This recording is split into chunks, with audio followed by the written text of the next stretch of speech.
Hello parents. आज मैं आपके साथ शेयर करूंगी बहुत ही इम्पोर्टेंट टॉपिक। क्या आपका बच्चा पढ़ाई में पिछड़ रहा है? ये बहुत सारे पेरेंट्स की कंप्लेन कई बार रहती है कि हमारे बच्चे डे बाय डे पढ़ाई में पिछड़ते जा रहे हैं। वीडियो को स्टार्ट करने से पहले अगर आप हमारे चैनल पर नए हैं तो प्लीज़ इसको सब्सक्राइब जरूर कर लीजिएगा, क्योंकि इस चैनल पर मैं और मेरे हस्बैंड मिस्टर संजय आहूजा, जो एक सक्सेस कोच हैं, 20 साल एयरफोर्स में जॉब करने के बाद अब as a parent coach parents के साथ और स्टूडेंट्स के साथ काम कर रहे हैं। हम दोनों ही कई बार स्कूल्स में जाते हैं, विजिट करते हैं पर्सनल काउंसलिंग के लिए, तो हमने वहाँ पाया है कि बहुत सारे पेरेंट्स की ये प्रॉब्लम्स रहती है कि उनके बच्चे पढ़ाई में लगातार पिछड़ते जा रहे हैं। तो जब हमने ऑब्जर्व किया और बहुत सारी केस हिस्ट्री को जानने की कोशिश की तो हमें पता चला कि बच्चे से एकदम से ही नहीं पिछड़ते, धीरे धीरे पिछड़ते जाते हैं। लेकिन पेरेंट्स जब समस्या छोटी होती है तो उसको इतना सीरियसली नहीं लेते, और जब समस्या बहुत ज़्यादा बड़ी हो जाती है तब जागरूक होते हैं। तो आज का ये टॉपिक हमने इसीलिए ही चूज़ किया है ताकि पेरेंट्स की अवेयरनेस बढ़े और वो पहचान पाएँ। आज मैं आपसे शेयर करूंगी कुछ ऐसे लक्षण जिनके माध्यम से आप पहचान पाएं कि आपका बच्चा पढ़ाई में पिछड़ रहा है, और मैं रीज़न भी आपके साथ शेयर करूंगी और रीज़न के साथ साथ सॉल्यूशन भी हम बताएंगे। तो आज का ये टॉपिक बहुत ही यूजफुल है, बहुत इंपॉर्टेंट है। इस वीडियो को शुरू से लेकर एंड तक पूरा देखेंगे तभी आपको समझ में आएगा कि अगर बच्चा पढ़ाई में पिछड़ रहा है तो उसके क्या रीजंस होते हैं। तो अब हम स्टार्ट करते हैं अपना टॉपिक। तो सबसे पहले मैं आपसे शेयर करूंगी कि अगर बच्चा पढ़ाई में लगातार पिछड़ता जा रहा है तो किस तरह के लक्षण आप बच्चे में देख सकते हैं, जिनको देखकर आप पहचान पाएंगे कि हाँ, हमारा बच्चा पढ़ाई में पिछड़ रहा है। तो पॉइंट नंबर हमारा फर्स्ट है, पॉइंट पहला लक्षण, बच्चे को पढ़ाई के लिए बार बार कहना पड़ता है। बच्चा अपने इंटरेस्ट से नहीं पढ़ता, बल्कि उसे बार बार हमें रिमाइंड कराना पड़ता है पढ़ने के लिए कि आप पढ़ लो। इसका मतलब कहीं ना कहीं उसकी पढ़ाई से रुचि कम हो रही है। आगे हम ये भी शेयर करेंगे कि क्या कारण होते हैं जिसकी वजह से पढ़ाई में रुचि कम होती है। लक्षण नंबर 2, बच्चा पढ़ाई तो कर रहा है, खुशी से नहीं, सिर्फ प्रेशर से। आप उसके काम करने के ढंग को, उसके पढ़ाई करने के तरीके को आप देखकर पहचान पाएंगे कि बच्चा रियली में पढ़ना चाहता है या सिर्फ प्रेशर में पढ़ रहा है कि स्कूल का काम तो करना ही है, मजबूरी है, अदरवाइज डांट पड़ेगी। तो वो आप ऑब्जर्व करने पे पता चल जाएगा कि बच्चा खुशी से काम कर रहा है या सिर्फ प्रेशर से। लक्षण नंबर 3, जो बच्चे की मार्कशीट है उसमें लगातार उसकी जो परफॉर्मेंस है वो डाउन होती जा रही है। मंथली टेस्ट हो गए, वीकली टेस्ट हो गए, क्वार्टरली टेस्ट हो गए, उसमें वो लगातार उसके जो मार्क्स हैं वो कम होते जा रहे हैं। अब है पॉइंट नंबर 4, जब भी हम बच्चे को पढ़ाई के लिए कहते हैं तो वो गुस्सा करने लगता है, इरिटेट होने लगता है पढ़ाई के या किसी भी सब्जेक्ट के नाम से उसको इरिटेशन होने लगती है। तो इसका मतलब उसको पढ़ाई में रुचि नहीं है। पॉइंट नंबर 5, बच्चा पढ़ाई के समय पर बहाने बनाता है। स्कूल जाने के समय पर आप देखेंगे कि बच्चे को कोई प्रॉब्लम नहीं है, लेकिन स्कूल जाने के समय वो बीमार हो जाते हैं, या ट्यूशन के टाइम उनको प्रॉब्लम होने लगती है, या जब पढ़ने के लिए बैठते हैं तो भूख लगने लगती है, बार बार वॉशरूम जाना, बार बार भूख लगना। अगर बच्चा पेट भर के बैठा है उसके बाद भी इस तरह के बहाने बनाना, तो इसका मतलब उसको पढ़ाई में इंटरेस्ट नहीं है। Point number 6, day by day बच्चे की जो राइटिंग है वो खराब होती जा रही है। ये हो सकता है कि बच्चे की अगर शुरू से बचपन से ही उसकी राइटिंग खराब है तो अलग बात है, लेकिन अगर उसकी डे बाय डे राइटिंग खराब होती जा रही है तो इसका मतलब उसको पढ़ाई में रुचि नहीं है। पॉइंट नंबर 7, बच्चे की जो होमवर्क की क्वालिटी है वो भी डे बाय डे खराब हो रही है। होमवर्क सिर्फ वो एक फॉर्मेलिटी के लिए करता है, अपने इंटरेस्ट से नहीं करता है। पॉइंट नंबर 8, बच्चे का टाइम टेबल, मान लिया आपने बच्चे के साथ मिलकर टाइम टेबल बनाया है लेकिन वो उसको पूरा नहीं करता है। कभी कभी अगर उसने पूरा नहीं किया तो अलग बात है, बट वो कभी भी उस टाइम टेबल के अकॉर्डिंग नहीं पढ़ रहा है, तो इसका मतलब उसको पढ़ाई में इंटरेस्ट नहीं है, कम हो रहा है। अब है हमारा पॉइंट नंबर 9, स्टडी मटेरियल। बच्चे के पास जो भी स्टडी मटेरियल है, उसकी बुक्स हो गई, उसके पास कलर्स, पेन, कुछ भी जो भी उसका स्टडी मटेरियल है, उनके प्रति वो लापरवाह है। कहीं भी पड़ा है सामान रखा है, उसे रखे रहने देता है, उसको अरेंज नहीं करता, या कोई चीज़ टूट गई है तो उसको नई नई मंगाता, मतलब उसको कोई इंटरेस्ट नहीं है, सिर्फ वो जो मटेरियल है उसके पास रखा है। अब है पॉइंट नंबर 10, बच्चे को किसी भी तरह की बात को जानने में कोई जिज्ञासा नहीं है, किसी भी तरह की वो रिसर्च नहीं करता। मान लिया उसको कोई टॉपिक, कोई सब्जेक्ट उसको समझ में नहीं आ रहा है तो कभी भी वो गूगल पर सर्च नहीं करता, यूट्यूब पर सर्च नहीं करता, उसके अंदर कोई इंटरेस्ट नहीं है पढ़ाई को लेकर। तो फ्रेंड्स, अगर इस तरह के आपको लक्षण दिखाई दे रहे हैं अपने बच्चे में तो प्लीज़ जागरूक हो जाइए। अब मैं आपसे आगे ये भी शेयर करूंगी कि ऐसे क्या कारण होते हैं जिनकी वजह से बच्चों में जो पढ़ाई है उसके प्रति इंटरेस्ट कम होने लगता है। तो जो अभी मैंने 10 लक्षण के बारे में बात की, उस पर ध्यान दें। किसी भी तरह का आपको ऐसे लक्षण दिखाई देते हैं तो आप उनको समझिए, आगे जाकर उसको बहुत समस्या हो सकती है, क्योंकि एक कमजोर नींव पर मजबूत मकान नहीं बनाए जा सकते। तो इसलिए उसकी नींव पर हमें पूरा ध्यान देना है। और अब मैं आपसे शेयर करूंगी कि ऐसे क्या रीज़न होते हैं जिसकी वजह से बच्चों में पढ़ाई के प्रति कई बार रुचि कम होने लगती है। तो इस रीज़न पर हम आते हैं। सबसे पहला हमारा रीज़न है, जब बच्चा छोटा होता है, LKG, UKG, फर्स्ट क्लास तक, तो बच्चे का सिलेबस बहुत कम होता है और उसको टीचर और पेरेंट्स की पूरी गाइडेंस और हेल्प मिल जाती है, जिसकी वजह से वो अपने जो उसका वर्क है उसको अच्छे से कंप्लीट कर लेता है। और हम एज ए पेरेंट, हमें भी सेटिस्फेक्शन होता है कि हमारा बच्चा अच्छे से परफॉर्म कर रहा है। उसकी मार्कशीट वगैरह, उसके नंबर, उसकी जो अचीवमेंट है वो अच्छी होती है, तो हमें लगता है कि बच्चा बहुत अच्छे से हमारा कर रहा है।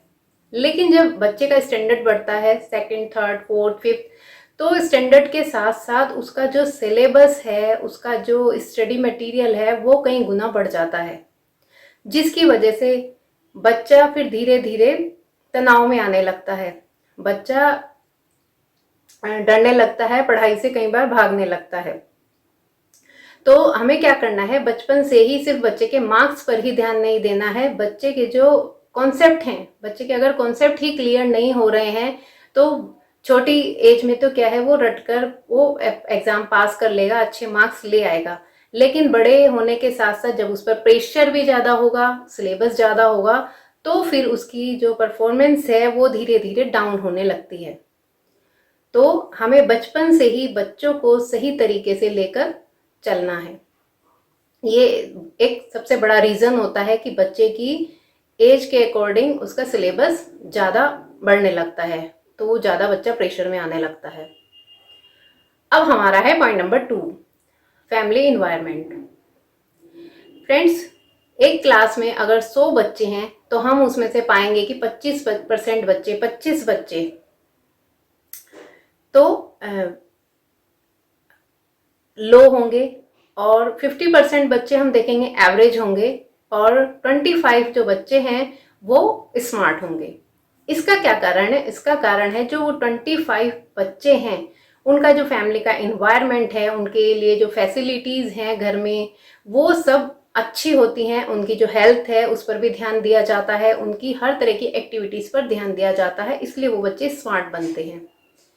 तो इसमें फैमिली इन्वायरमेंट का भी बहुत बड़ा रोल होता है। अगर बच्चे का जो पढ़ाई से इंटरेस्ट कम हो रहा है, उसका फैमिली इन्वायरमेंट भी रीज़न हो सकता है। कई बार बहुत सारी फैमिलीज़ में कई तरह के इश्यूज चलते रहते हैं जो कि बच्चे के माइंड पर पूरा प्रभाव डालते हैं, जिसकी वजह से बच्चे का जो फोकस है, बच्चे का जो इंटरेस्ट है जो पढ़ाई में होना चाहिए, वो नहीं बन पाता है। तो ये भी एक बहुत बड़ा रीज़न होता है, फैमिली इन्वायरमेंट। अब है हमारा पॉइंट नंबर 3, कई बार पेरेंट्स सारी रेस्पॉन्सिबिलिटी टीचर, स्कूल्स पर ही छोड़ देते हैं। उनको लगता है कि जो भी पढ़ाई है, जो भी बच्चे को हैबिट्स डेवलप करनी है, बच्चे को संस्कार देने हैं, वो सब स्कूल देगा। बट ऐसा नहीं है, स्कूल के अपने अलग रोल होते हैं और एज ए पेरेंट फैमिली के हमारे अलग रोल होते हैं।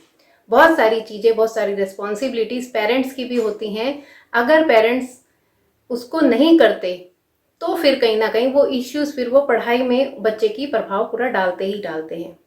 तो ये भी एक बहुत बड़ा कारण है कि कई बार पेरेंट्स स्कूल के ऊपर पूरा छोड़ देते हैं कि ये हर चीज को हमारे मैनेज करने की, हमारे बच्चे को हर तरह से संभालने की रेस्पॉन्सिबिलिटी सिर्फ स्कूल की है। तो ये भी एक बहुत बड़ा रीजन होता है।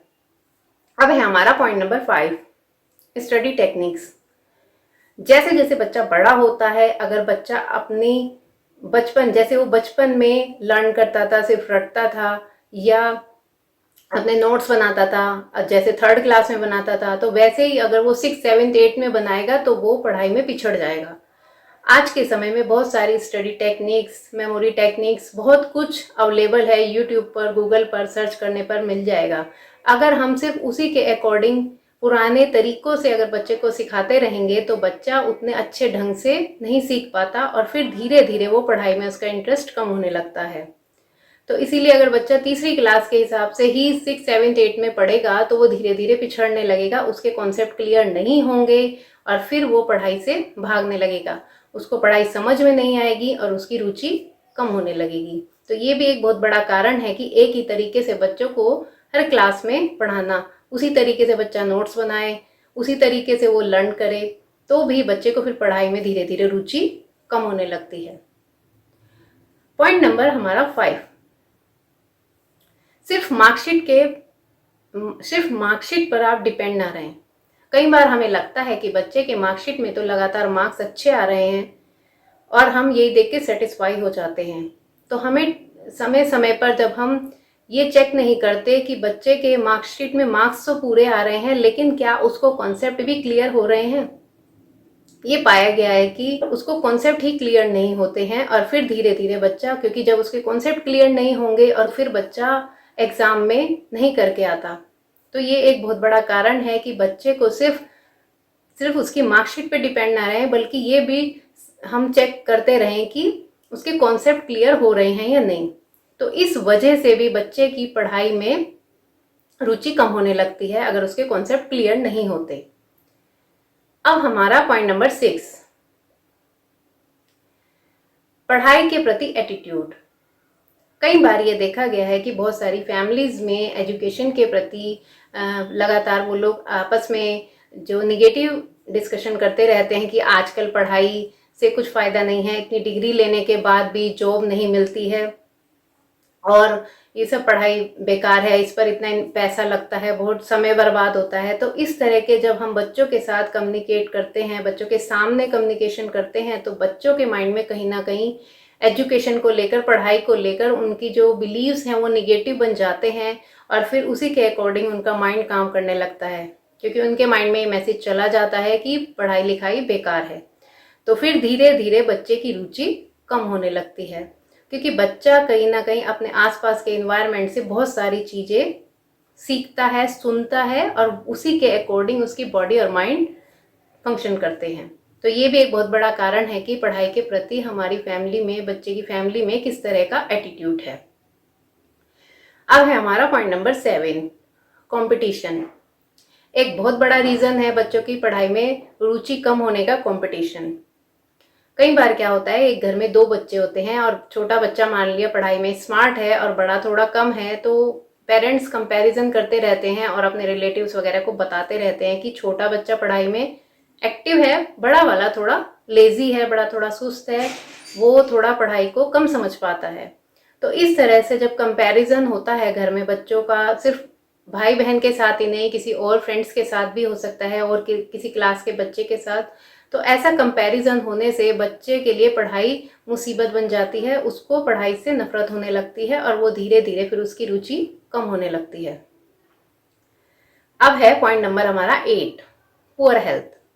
कई बार ये भी देखा गया है कि बच्चों में पढ़ाई में रुचि अगर कम हो रही है तो कई बार उसकी जो हेल्थ है वो हेल्थ में कुछ प्रॉब्लम होती है, या तो उसको न्यूट्रिशन की कमी होती है और या उसको प्रॉपर जो डाइट उसे बच्चे को मिलनी चाहिए उसके एज के अकॉर्डिंग उसको नहीं मिलती है, जिसकी वजह से वो बहुत जल्दी जल्दी थकान महसूस करता है और कई बार ये भी देखा गया है छोटे छोटे विटामिन्स की कमी से भी बच्चों में बहुत जल्दी स्ट्रेस होने लगता है, बच्चों के अंदर थकान होने लगती है। इस वजह से भी बच्चे का पढ़ाई में रुचि धीरे धीरे कम होने लगती है, क्योंकि सबसे पहले तो हमें एनर्जी चाहिए, किसी भी काम को करने के लिए हमें ऊर्जा चाहिए। अगर हमारी बॉडी में पूरी ऊर्जा नहीं है तो हम उस काम को अच्छे ढंग से नहीं कर पाएंगे, और जब नहीं कर पाएंगे तो फिर धीरे धीरे कॉन्फिडेंस लेवल कम होने लगेगा और फिर बच्चे का इंटरेस्ट अपने आप ही पढ़ाई से कम होने लगेगा। तो ये भी एक बहुत बड़ा कारण है बच्चों की, जो आज के समय में बहुत ज़्यादा कुपोषित हैं बच्चे, बच्चों को पूरे न्यूट्रिशन नहीं मिल रहे हैं, जिसकी वजह से बच्चों की पढ़ाई पर बुरा असर पड़ रहा है। तो अभी सबसे पहले हमने बात की पढ़ाई में रुचि अगर बच्चे की नहीं हो रही है तो किस तरह के हम उसके लक्षणों से हम उसे कैसे पहचाने, और दूसरा हमने बात की कि कौन से ऐसे रीज़न होते हैं जिनकी वजह से बच्चे का जो पढ़ाई में इंटरेस्ट है, पढ़ाई में रुचि कम होने लगती है। अब मैं आपसे शेयर करूंगी सॉल्यूशन के बारे में। अब हम ये समस्या हमारे साथ आ चुकी है तो अब हम इसे दूर कैसे करें। तो सबसे पहला हमारा पॉइंट, मोस्ट इम्पॉर्टेंट पॉइंट है, पेरेंट्स को डेली बेसिस पे आपको ऑब्जर्व करना है बच्चे की स्टडी के बारे में, बच्चे की स्कूल के बारे में आपको डिस्कशन करना है। उसका पूरा दिन कैसा रहा, उसको किसी तरह की कोई प्रॉब्लम तो नहीं हुई, उसे सब पढ़ाई समझ में आ रही है। अगर कुछ नहीं आ रही है तो उसे ट्यूशन की ज़रूरत है, उसे गाइडेंस की ज़रूरत है, आपकी ज़रूरत है। तो आप डेली बेसिस पे बच्चे को चेक करें, क्योंकि जब हम डेली चेक करेंगे तो कोई भी उसके माइंड में कुछ भी इश्यू होगा तो वो आपसे ज़रूर शेयर करेगा, और शेयर करेगा तभी आप उसको सोल्यूशन दे पाएंगे। Solution number 2, time table. बच्चे के साथ मिलके बच्चे का एक टाइम टेबल तैयार कीजिए और उसके अकॉर्डिंग ही उसको मोटिवेट कीजिए, और जब बच्चा थोड़ा सा अपना टाइम टेबल पूरा कर ले तो उसकी तारीफ कीजिए। ये नहीं कि अगर आप बच्चे ने पूरा 100% टाइम टेबल पूरा नहीं किया तो फिर आप बच्चे को डांटना शुरू कर दें। नहीं, अगर बच्चे ने 10% भी पूरा कर लिया है तो आप उसको अप्रिशिएट कीजिए, तो वो और भी करेगा। तो बच्चे के साथ मिलकर उसका एक टाइम टेबल तैयार कीजिए, स्टडी का टाइम टेबल।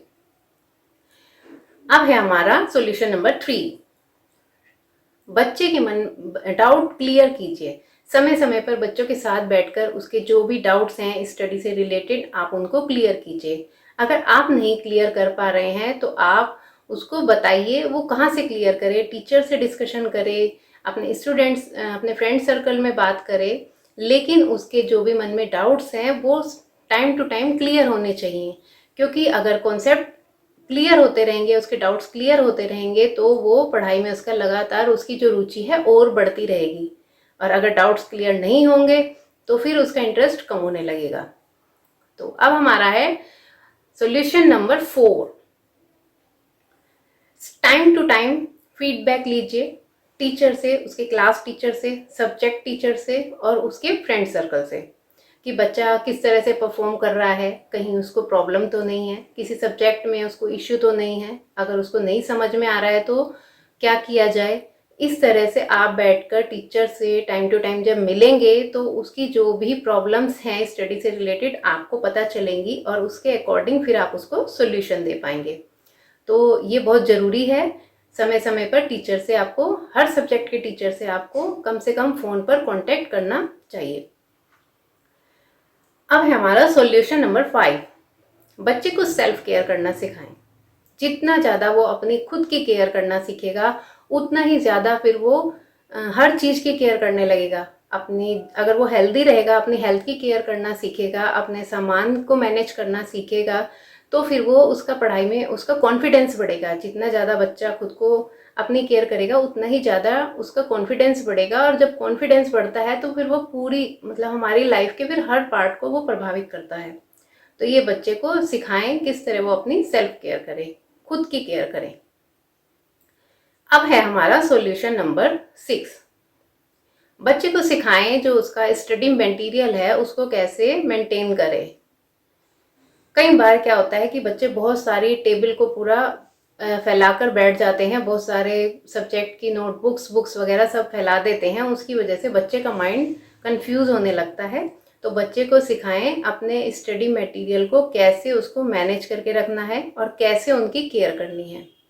इससे भी बच्चे के अंदर कॉन्फिडेंस आता है और उसका जब उसकी टेबल अरेंज होगी उसका माइंड भी अरेंज होगा, फिर वो कंफ्यूजन उसके माइंड में कम होगा और फिर वो फोकस होके अपनी स्टडी को कर पाएगा।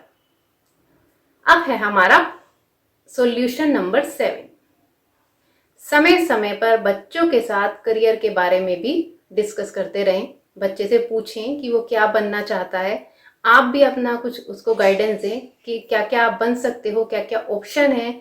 वो आप जब बच्चे को ऑब्जर्व करोगे, उसकी पर्सनैलिटी को वॉच करोगे, तब आप समझ पाओगे कि उसके लिए क्या क्या करियर के ऑप्शन है। और बच्चे से भी आप पूछिए, बच्चे को नहीं पता है तो उसको कई तरह के करियर के बारे में बताइए, क्योंकि जब बच्चे का करियर सेट हो जाता है, उसका करियर का एक गोल बन जाता है, तो उसके अकॉर्डिंग फिर बच्चा अपनी स्टडी पर फोकस हो जाता है। लेकिन अगर जब हमें पता ही नहीं है कि हमें करना क्या है लाइफ में, तो हमारा माइंड कंफ्यूज होता रहता है।